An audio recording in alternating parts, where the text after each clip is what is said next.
एक बार एक लड़का जिसका नाम नरेंद्र था मेले में घूमने के लिए गया।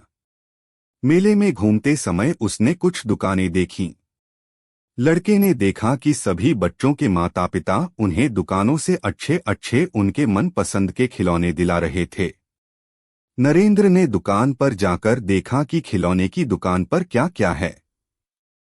तभी उसकी नजर एक शिवलिंग पर पड़ी और उसने सिर्फ वही शिवलिंग खरीदा जिसकी कीमत 2 रुपए थी।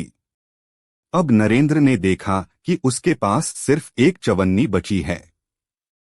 तभी उस लड़के ने दूसरे लड़के को रोते हुए देखा।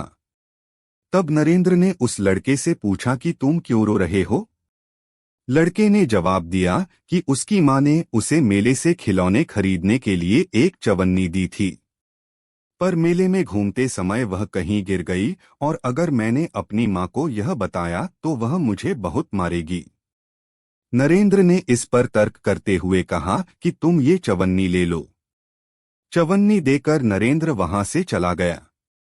जब नरेंद्र जा रहा था तब उसने देखा कि एक मोटर बड़ी तेजी से आ रही थी और एक छोटा सा बच्चा उससे बेखबर उसके रास्ते में आ रहा था। तभी मोटर पास आती है और नरेंद्र उसे खींचकर बचा लेते हैं। जब नरेंद्र उस बच्चे को अपनी तरफ खींच रहा होता है तब उसका खरीदा हुआ शिवलिंग मोटर के नीचे आकर टूट गया।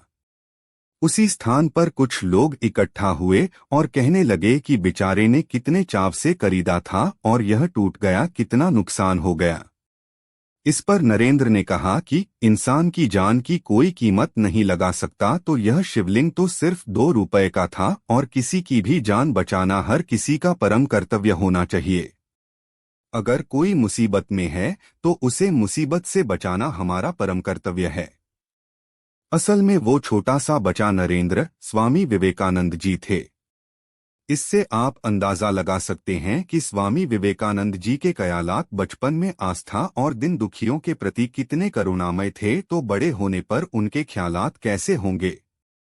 इसी तरह स्वामी विवेकानंद जी से जीवन से जुड़ी और तथ्य जानने के लिए चैनल को सब्सक्राइब और वीडियो को लाइक जरूर करें।